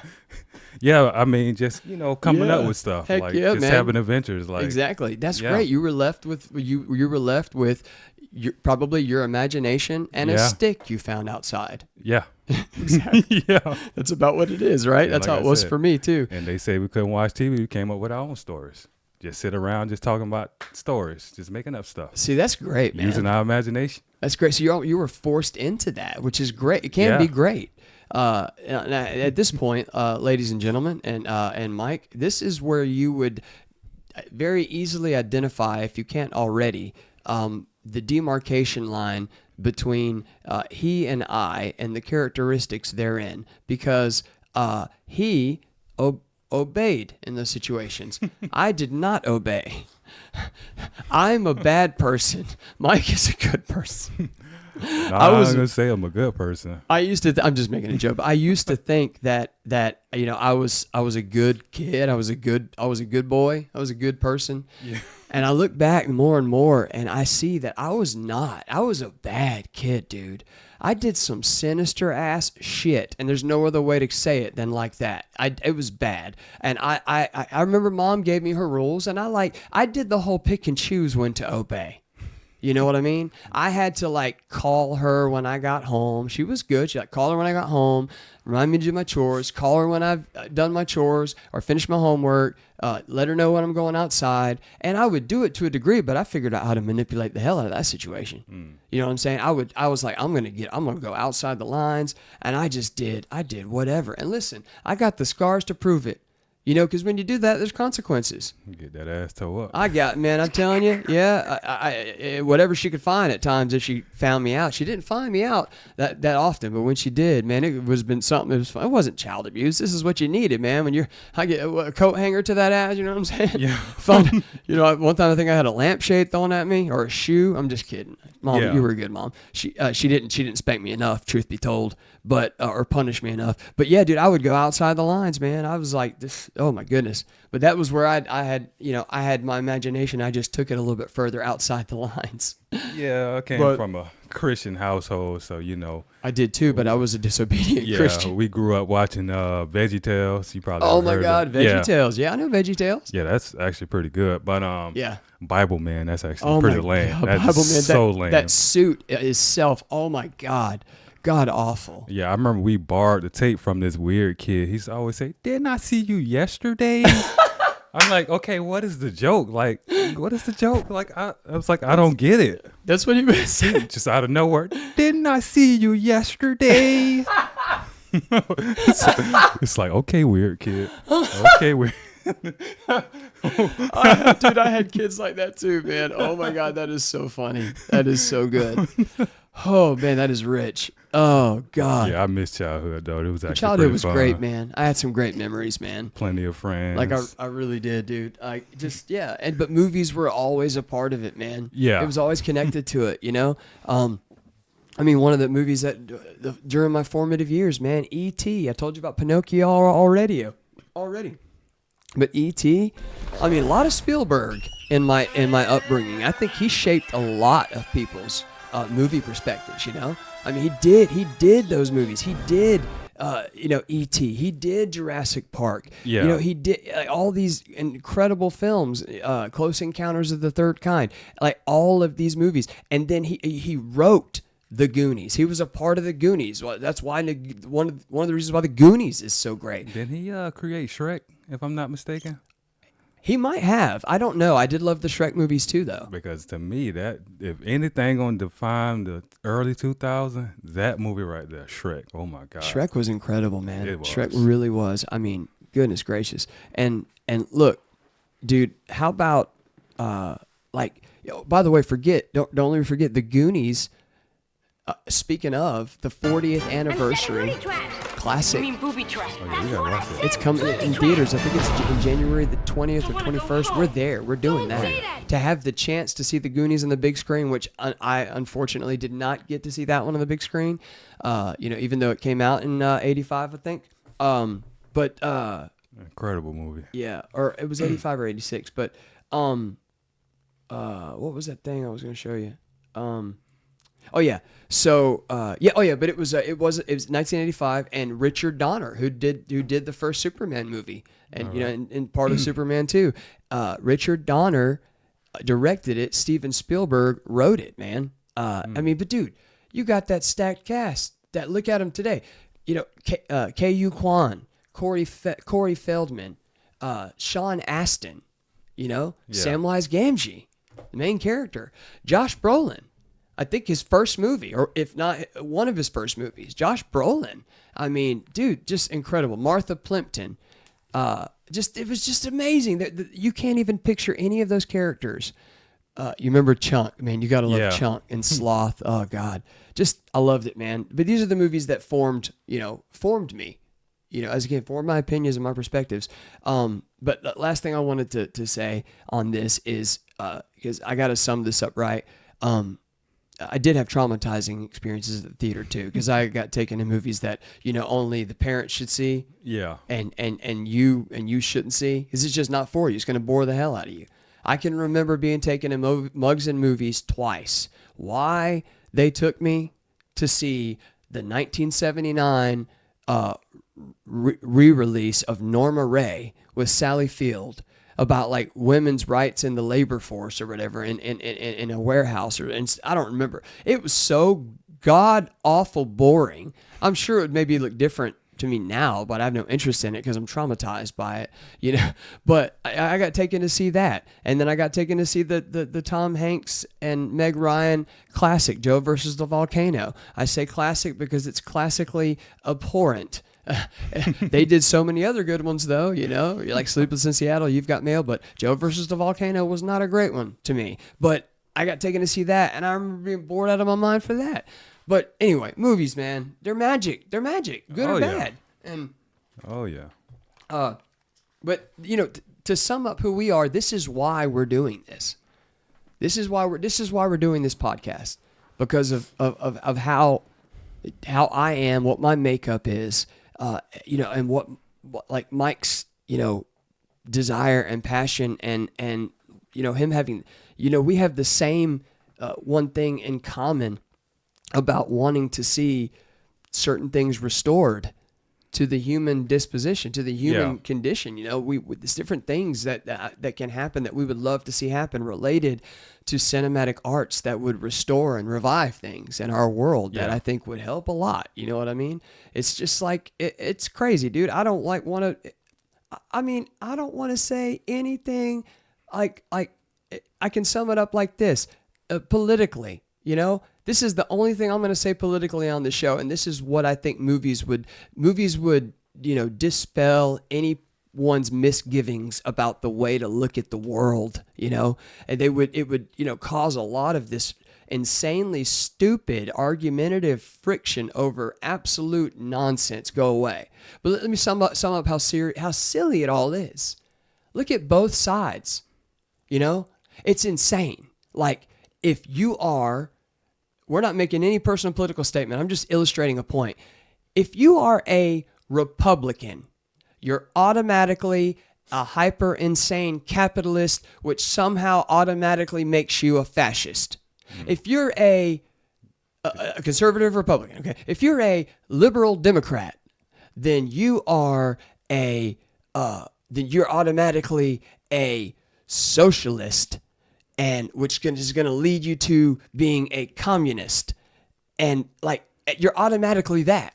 If you're a Democrat, then that's what you are. You're a socialist, so you're really truly a communist. And if you're a Republican, you're a capitalist, so you're automatically a fascist. Like, both sides hilariously are accusing each other of being Hitler in some form or fashion. Do you not see the humor in that? Yeah. It's the most insanely stupid thing, and so many people are bought in all the way. Hook, line, and sinker. They've taken the bait to let their entire life and opinions and disposition be shaped by all of that stupidity. And you know what? How about you take a break from all that? The real Cine-Files, Mike backs me up on this, encourages you to just throw all that away. Who cares what side you're on? Who cares what side they're on? How about you watch a movie? How about you watch a movie? And hopefully you'll get one that isn't just completely like just peppered with and inundated with just the person who's making its agenda of ideology, you know?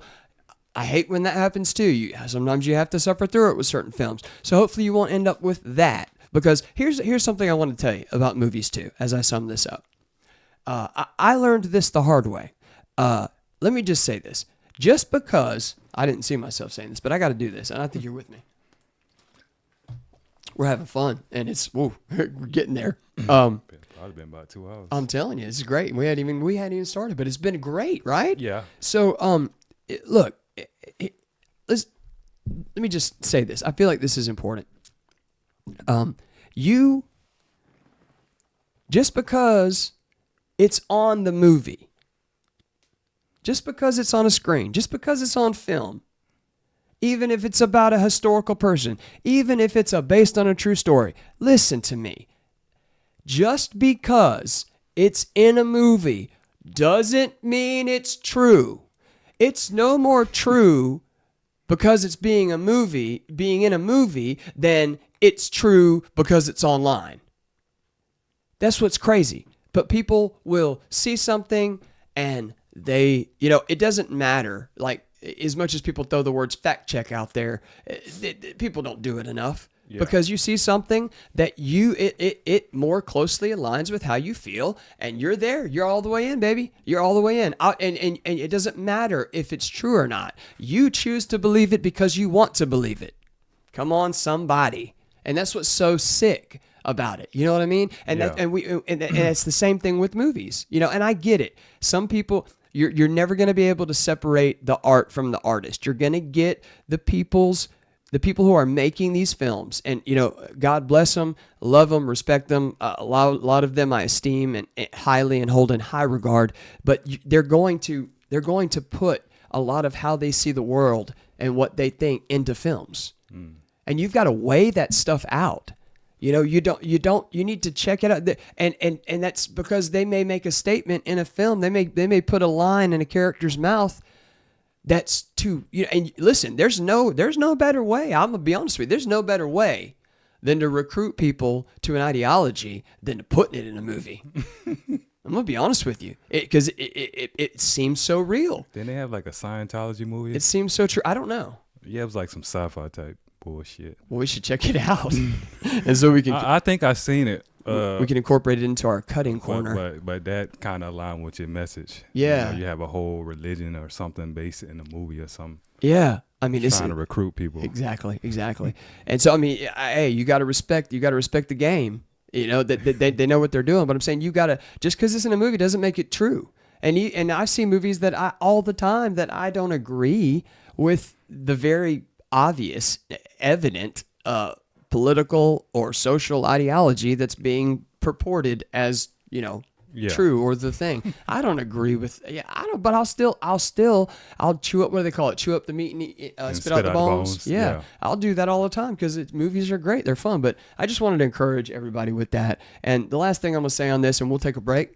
Right? We'll take a quick break. I want to say this. I already said thanks to Mom for loving movies, and it's what shaped a lot of who I am. But I wanted to say this because it's interesting because, like, and maybe someone out there relates to me. Sometimes I feel like the odd man out with how I am with films. But, like, the amount of time I spend on movies, like, I've always wanted to see movies more continually and constantly, perpetually than I should. It probably isn't healthy, and I get that. But it's what I love. It's what I enjoy. Of course, I can do other things. I enjoy other things. We need social dynamics. We're built that way. I believe in community, and you got to get filled. You got to get filled up that way. But the other side of the tank, or the other compartment inside me, it gets filled up by movies. And where I even exercised restraint in the past, even though I saw a lot of movies, I still, I didn't see all I wanted to, because either you shouldn't, or time wouldn't allow me, or, well, this is too many things. You never want to watch another movie right after you finished one. Who says? But that's what I used to have to abide by, those rules, these unwritten rules. And of course, until I grew up and could make all my decisions, even though I'm still kind of growing up, or am I growing up? Shit, I don't know. But I was not allowed to watch, that many, as many as I wanted, but obviously saw enough for it to make me this freak of nature that I am. But I watch movies now more than ever, and it's so easy to do. And that's what we're going to talk about in these coming sections. We're going to talk about streaming. We're going to talk about movie theaters. But you can see so much now. And I see more now than ever before.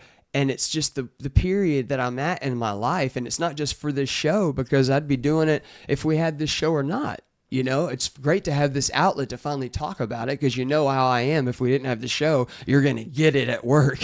Yeah. You know what I mean? And it's because I'm just like that. But I realize that it's because my priorities are different. Maybe we should start a Reddit page on movie discussions.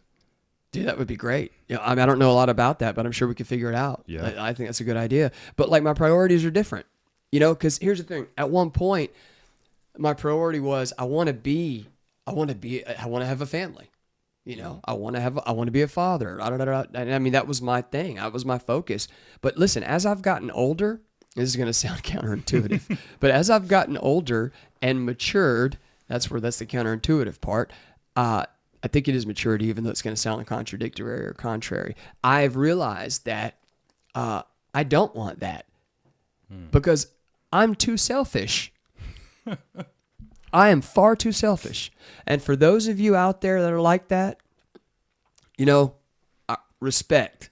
When you recognize you're too selfish to have ever been a parent, I can't do it, man. I can't do it. It seems like a nice idea, but it's just not that important to me anymore. I'm not going to make statements about dating or whatever, previous relationships. It's not important. None of this is like an overflow of trauma because, of not relationships not working out. No, be like, listen. Who hurt you? Exactly. Everybody's already thinking that. I don't know anybody that hasn't had some kind of trauma from relationships. It sucks, but you go through your own, personal therapy and inner healing. I hope we all do, but no, it's not like that at all. It's just like you go through different things, and those experiences shape your point of view on life, your perspective on life. But if anything, it's just brought me to this juncture that I'm at now, where I don't have interest. I thought I heard something. That was random. I don't have that interest anymore. You know what I mean? I'm just too selfish. I can't do it. It's not just that I can't do it. I don't want it. And I think God forbid I ever become a father. I'm glad. Thank God I didn't. I can't do it. Cause I think about it like this, man. I'm too selfish to be a parent. I could never raise a family in this age anyway. Let's be honest. Do you know how much effort, and I respect all you parents out there. I really do. I mean, even those that aren't good at it, just to even have to do it or try it. I mean, the things they're up against. I mean, I can't imagine having to contend with the world that we're living in now, the social climate, what's available. You cannot shield, or you'd have to keep your child in a bunker, homeschool them in a bunker, never let them out. There's no way they're going to get raised by the world to an extent, no matter what you do. I'm just aware of that reality. Yeah. And you agree with that, right? Yeah. I can't deal with that mental anguish. I can't. I'm far too freakishly controlling and analytical, and I know what that does to my psyche. And if I had the curse of having a child anything like me, I cannot imagine like what that would be like. I mean, that'd be cool, right? Somebody to have talk about movies about. Now you're making me rethink it. Hell no, man. Yeah, I'm just kidding. You and your child, y'all sit down and watch movies all day, now talk about them. That's actually kind of appealing. Yeah, man, that'd be cool. But here's the thing. It would be, yeah, but it's just, I can't handle the exchange, dude. All I would have to go through to get that. I just can't pay it out. I can't pay it out, Mike. I can't pay it out. Like, it would be too much mental effort. It's like the way that I see it is. Yeah, I was like you too, but I think now I do want at least one child. I think it'd be cool.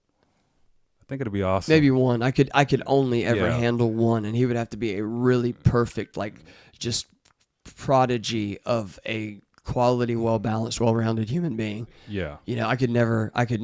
Don't shelter him and don't be overprotected like my parents. That's how you. It's how you destroy your kids. It is. You definitely too much on that extreme. But I sum it up like this, man. I would rather be entertained than induced into anxiety. Yeah. That's it. That's all I'll say. That's why movies are it, man. I know what you were saying, man. My uncle was talking about the same thing. You have your peace right now. Yeah. And you don't want nobody to come in and disturb your peace. Exactly. And if they come in, they have to come in right. Yep. You know what I'm saying? That's it, man. Like these are the rules. You don't abide by these rules, they're gonna go. Yeah. That's it. I like that. That's it, man. Sure. That's it. Hey, well, man, this has been a great section. We'll take a break and we'll be right back. All right.